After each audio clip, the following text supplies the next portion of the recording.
సనాతన ధర్మ రక్షణ board is order of the day. ప్రతిసారి కూర్చోబెట్టి మేము డిఫెండ్ చేసుకోలేం. కనీసం మీకు కోపం కూడా లేకపోతే మేము ఏం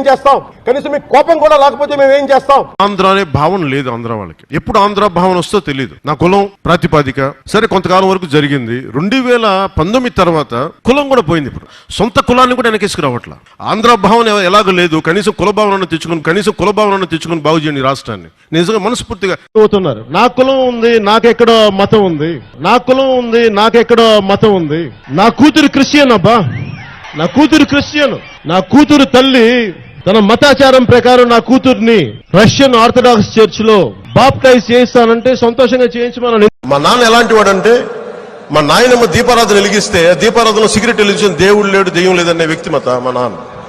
ఎందుకంటే ఇది ఆడేది కొద్దిమంది రాజకీయ నాయకులు వాళ్ళు కూడా ఎక్కువ మంది ఆడేది కూడా హిందువులే కూడా చెప్తున్నారు. అసలు ఇలాంటి గొడవలు పెట్టింది హిందూ నాయకులు తప్ప మిగతా నాయకులు చేయరు. అసలు రాదు వాళ్ళకి.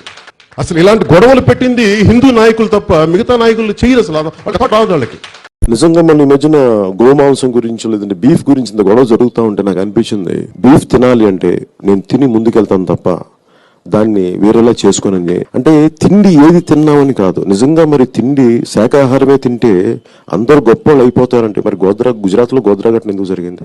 నాకు ఎందుకు జీసస్ క్రైస్ట్ ఇష్టమో చెప్తాను. ఒకసారి ఇక్కడ నా డైరీలో రాసుకున్నాను. నా పెద్ద కొడుకు పడిపోయాడు. వాడు ఇంత వయసు అప్పుడు పడిపోతే వాడు మోకాళ్ళకి రక్తం వచ్చింది. వస్తే నాకు మోకాళ్ళు నొప్పి వచ్చేసింది. నాకు అప్పుడు నాకు గుర్తొచ్చింది మేరీ మాత గుర్తొచ్చింది. నాకు ఇష్టమైన ఎర్నెస్టో చే గెవేరా పుట్టినరోజు. రాజకీయాల స్ఫూర్తిని, పోరాట స్ఫూర్తిని తెలియజేసిన మహానుభావుల్లో ఎర్నెస్టో చే గెవేరా అతను నాకు స్ఫూర్తి. ఇప్పుడు మీరు చెప్పిన నా గడ్డం పెంచుకుంటే నాకు నిజంగా ఆనందిస్తుంది. నేను నిజంగా ఇది మనస్ఫూర్తిగా పెట్టుకున్నాను. ఇది నాకు ఇష్టంతో పెట్టుకున్నాను. జై భీమ్ అనే పదం ప్రతి ఒక్కరూ సమానం అని చెప్పేది ఆ జై భీమ్ అనే నినాదం.